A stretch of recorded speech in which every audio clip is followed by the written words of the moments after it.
Begitu sampai di apartemen, ibunya masuk dengan kunci cadangan, dan ibunya ini benar-benar kaget melihat anaknya dalam posisi telungkup di ruang utama apartemennya, dan namanya lantai itu udah penuh dengan bercak darah. Dan katanya korban, dia itu habis disiksa habis-habisan oleh satu sosok yang tiba-tiba ada di apartemennya. Katanya sosoknya itu tinggi besar, sampai kepalanya itu hampir nyentuh langit-langit apartemennya. Terus yang namanya kepalanya dia tuh sebesar ban mobil katanya. Seorangnya ini giginya besar-besar, bertaring, dan badannya itu dipenuhi bulu warna hitam.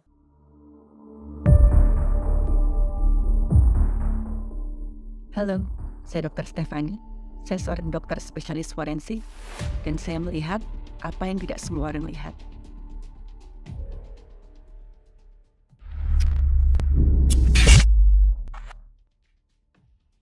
Pekerjaan saya itu memang banyak berhubungan dengan korban mati. Tapi kadang-kadang saya juga diminta untuk membantu melakukan pemeriksaan pada korban hidup, khususnya yang kasus atensi atau memerlukan perhatian khusus. Lalu apa dengan memeriksa korban hidup itu lebih gampang dibandingkan dengan korban mati? Kan mereka masih bisa cerita. Nggak selalu. Cerita ini adalah salah satu contohnya. Jadi suatu hari saya dipanggil ke IGD itu untuk melakukan pemeriksaan pada seorang korban perempuan berusia 30 tahun.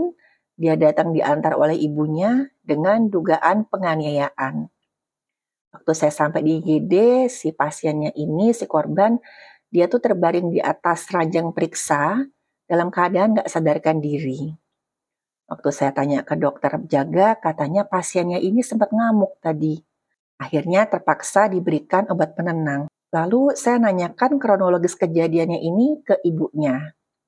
Jadi menurut keterangan ibunya korban, dia itu memang yang pertama kali menemukan korban. Awalnya ibunya korban ini curiga kok anaknya ini waktu coba di-chat di handphonenya, itu kok nggak bales-bales. Anaknya ini memang ya tinggal sendirilah di apartemen. Dan biasanya sesibuk-sibuknya pun anaknya ini, paling lambat itu setengah hari pasti chat dari ibunya itu dibalas. Tapi kali ini kok lama sekali, hampir seharian tuh nggak dibalas. Ibunya coba nelpon beberapa kali, tapi teleponnya itu nggak diangkat. Terakhir-terakhir malah teleponnya si anaknya ini, handphonenya itu nggak aktif. Loh, ini ada apa? Akhirnya ibunya ini memutuskan untuk menyusul korban ke apartemennya. Begitu sampai di apartemen, ibunya masuk dengan kunci cadangan, dan ibunya ini benar-benar kaget melihat anaknya dalam posisi telungkup di ruang utama apartemennya, dan namanya lantai itu udah penuh dengan bercak darah. Ibunya buru-buru nelpon ambulans, dan sambil menunggu ambulans, dia coba nyadarkan anaknya. Tapi waktu dipanggil-panggil, ditepuk-tepuk anaknya ini, responnya itu aneh. Anaknya ini kayak orang yang masih setengah sadar, terus dia bolak-balik ngigau. Dia ngigau tuh ngomongnya, saya minta ampun, tolong saya jangan disakiti lagi, tolong saya jangan dibawa pergi. Nah, ibunya makin panik. Ya untungnya nggak lama kemudian, ambulansnya datang dan korban bisa dibawa ke rumah sakit. Sesampainya di rumah sakit, kesadaran korban itu pelan-pelan mulai pulih. Tapi tiba-tiba korban ini ngamuk.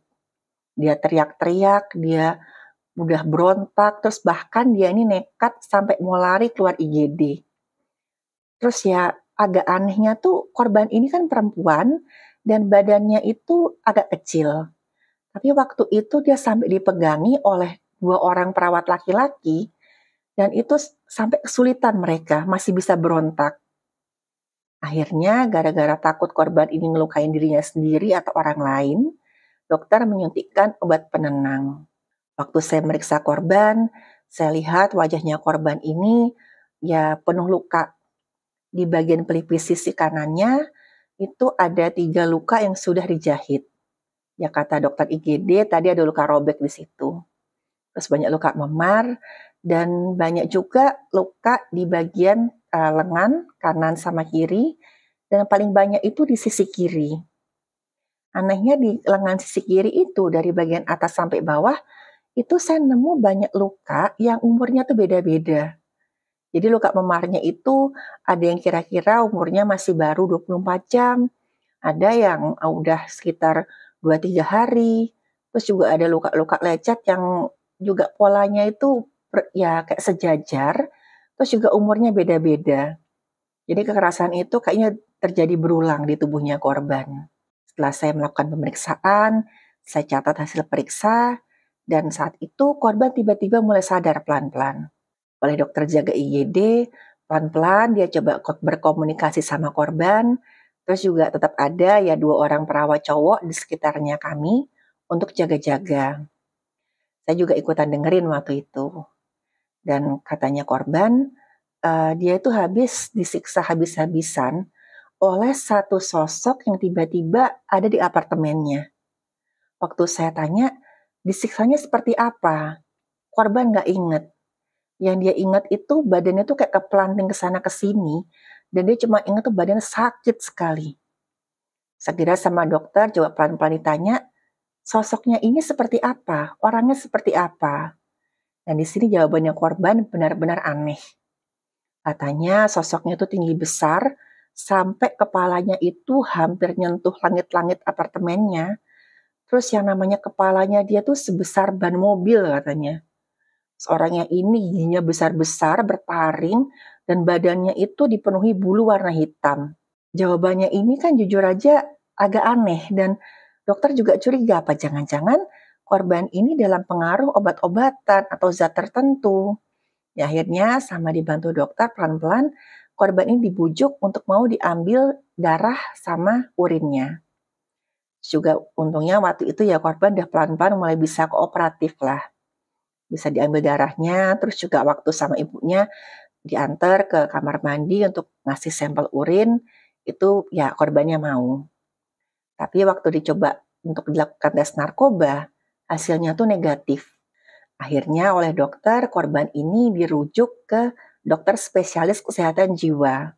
Setelah dokter spesialis kesehatan jiwa ini memeriksa korban, dokter ini menyarankan agar korban ini sementara dievaluasi dulu lah. Coba diobservasi dulu, dirawat inap di bangsal kejiwaan. Nah, waktu dengar korban ini mau dirawat di bangsal jiwa, ibunya korban ini sempat nggak setuju. Dia bilang kalau, dokter, anak saya ini nggak gila, dia kayaknya kesurupan deh. Mendingan udah deh, biar saya aja yang ngatasin. Nanti biar saya bawa ke ahli spiritual langganan saya. Anak saya ini nggak gila dokter, berkali-kali ibunya ngomong seperti itu.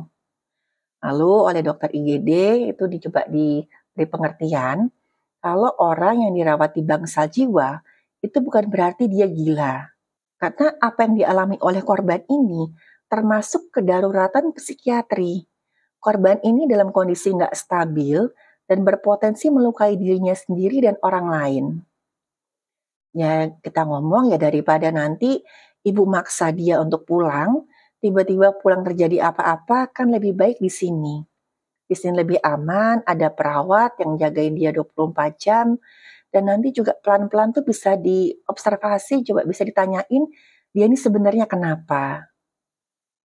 Ya, akhirnya ibu korban setuju agar korban ini dirawat inap di bangsal kejiwaan. Fenomena kerasukan atau kesurupan di dunia kedokteran itu beberapa kali diangkat di jurnal kedokteran. Gangguan ini ya sindrom ini disebut dengan dissociative trance disorder.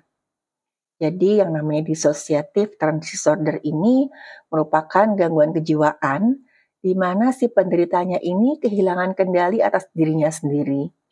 Dia merasa kalau dirinya itu kayak dikendalikan suatu ya mungkin kekuatan yang di luar kuasanya dia. Gejala-gejala yang kelihatan di dissociative trance disorder ini antara lain ya kadang-kadang korbannya meracau, ngamuk, terus juga ada gangguan suasana hati, terus dia tuh kayak nggak sadar sama dirinya sendiri, dia halusinasi. Ya gejalanya itu ya mirip dengan yang disebut dengan orang tuh kesurupan. Dan bahkan di beberapa laporan kasus, orang yang mengalami gangguan ini itu juga menunjukkan adanya perubahan suara dan gangguan memori di mana dia tuh bisa mengingat sesuatu yang sepertinya tuh bukan ingatannya dia. Ya, tiba-tiba dia ngerasa kalau dirinya itu berasal dari masa lalu atau masa depan, ya macam-macam lah. Tapi meskipun demikian, yang namanya pemicu gangguan kejiwaan ini tuh masih belum bisa ditetapkan secara pasti. Faktor-faktor yang berhubungan dengan gangguan kejiwaan ini antara lain tuh bisa tekanan trauma masa lalu, pengaruh budaya, psikososial, keturunan. Dalam penata laksanaan gangguan kejiwaan ini, ya biasanya dokter akan memberikan obat-obatan kayak obat anti cemas, anti depresi, terus juga ada obat antipsikotik juga. Nah, tapi ya nggak cukup dengan obat-obatan aja. Dokter juga perlu melakukan psikoterapi. Tujuannya untuk melihat nih kira-kira yang dibutuhkan pasien ini apa sih? Kan kebutuhan pasien untuk yang namanya kesehatan mentalnya itu berbeda-beda. Dengan psikoterapi, dokter juga bisa menggali kira-kira ini penyebabnya apa. Terus juga selama diberikan terapi obat-obatan, yang dirasakan pasien ini apa? Perlu nggak disesuaikan dosisnya? Ya intinya untuk pengobatan psikiatri ini, dokter pasti akan memberikan pengobatan itu yang senyamannya untuk pasien. Dan perlu diingat untuk pengobatan gangguan kejiwaan, itu nggak bisa instan. Nggak kayak misalkan kita lagi alergi atau lagi flu, kita minum obat, nggak lama kemudian gatal-gatal bersin-bersinnya hilang. Yang namanya obat-obatan psikiatri itu kan tujuannya untuk menyeimbangkan kimia otak. Itu pasti perlu waktu. Dan kadang-kadang juga timbul efek samping. Nah itu pentingnya kalau yang namanya pasien itu berkomunikasi dengan dokter. Dokter, selama saya menerima obat ini yang saya rasakan. Dengan gitu kan ya, dokter bisa tahu masalahnya pasiennya apa, dan nanti pelan-pelan akan diatasi. Lalu gimana dengan luka-luka di tubuh si korban tadi? Kalau saya lihat dari pola dan sifat lukanya, luka-luka di tubuhnya si korban tadi itu sesuai dengan luka-luka yang dibuat oleh si korban ini sendiri. Lukanya itu saya lihat ada di tempat-tempat yang mudah terjangkau, kayak di wajah, terus di lengan kiri, terus juga ya di tempat-tempat yang sensitif kayak bibir, terus juga di puting susu itu waktu saya lihat di bagian badannya itu nggak ada. Dan luka-lukanya yang saya lihat itu umurnya beda-beda. Jadi kayak ini bukan pertama kalinya terjadi. Kembali ke kasus tadi, waktu saya nanyakan gimana perkembangan korban di bangsal psikiatri, saya dapat kabar kalau korban ini dibawa pulang paksa oleh keluarganya. Jadi bapak sama ibunya korban itu datang ke rumah sakit dan meminta agar anaknya dibawa pulang aja. Karena mereka bersikeras kalau anaknya ini nggak bisa diterapi secara medis. Anaknya ini ya yang dialaminya ini merupakan ya salah satu konsekuensi perbuatannya si korban sendiri.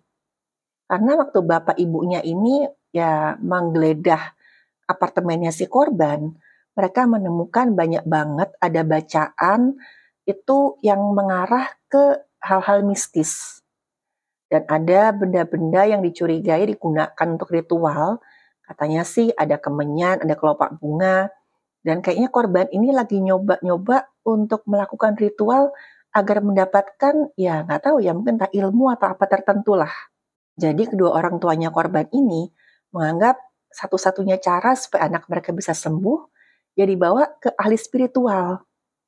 Dokter sedang coba untuk memberi pengertian kalau saat ini kondisinya korban ini belum stabil dan sangat beresiko misalkan dipaksa untuk dibawa pulang. Tapi kedua orang tuanya korban tetap bersikeras dan mereka mengatakan bersedia untuk menanggung segala resikonya. Mereka menandatangani surat pernyataan pulang paksa dan akhirnya korban dibawa pulang. Ya, terlepas dari apakah gangguan yang dialami korban tadi ya berhubungan dengan hal medis atau enggak, sebaiknya ya kita tetap berhati-hati, terutama terkait ilmu yang mau kita pelajari. Karena salah satu sikap yang paling bisa membahayakan diri kita dan orang lain adalah takabur.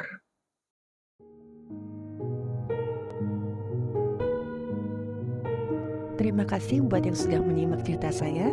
Silahkan like, share, dan subscribe.